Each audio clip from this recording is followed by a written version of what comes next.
ఇట్లాంటి న్యూస్ చదివినప్పుడు కానీ చూసినప్పుడు కానీ అనిపిస్తుంటుంది, అసలు వీళ్ళ కోసం వీళ్ళు కంపెనీ పెట్టారా, లేకపోతే వీళ్ళు కంపెనీ పెట్టినందుకు వీళ్ళు వెళ్ళి జాయిన్ అయ్యారా? అబ్బా, ఏం మాట అన్న రాజు, కరెక్ట్. అసలు ఎవరి కోసం ఏంటి ఆ సైకిల్ ఏంటి? ఆ సైకిల్ ఏంటి, కరెక్ట్. సో ఫస్ట్ మీరు అన్నదానికి వద్దాం రాజు. అసలు వీళ్ళు ఈ కంపెనీలని ఏంటి, ఈ కంపెనీలు ఈ పురుషులందు పుణ్య పురుషులే వేరయ్యా, ఇలాంటి పుణ్య పురుషుల్ని మనం ఎలా గుర్తుపట్టాలి, వీళ్ళ మోడస్ ఆపరాండి ఏంటి అన్నారు కదా.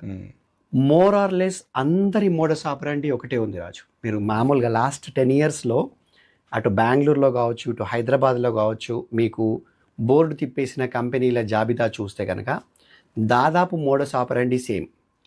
కోవిడ్ తర్వాత కొంచెం ఇంప్రూవైజ్ అయింది, అంతకుముందు ఇప్పుడు అంతా సేమే. ఒక్క చేంజ్ కోవిడ్ తర్వాత ఏంటంటే వర్క్ ఫ్రమ్ హోమ్. ఈ కోవిడ్ తర్వాత వచ్చిన వర్క్ ఫ్రమ్ హోమ్ని కూడా వీళ్ళు వాళ్ళ మోడస్ ఆపరాండిలో చాలా తెలివిగా వాడుకుంటున్నారు. చాలా అడ్వాంటేజ్ అయింది.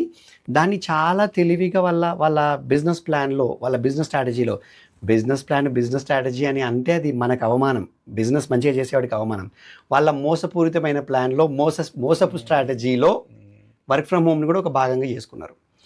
అంటే ఇవాళ రేపు యంగ్ జనరేషన్ కూడా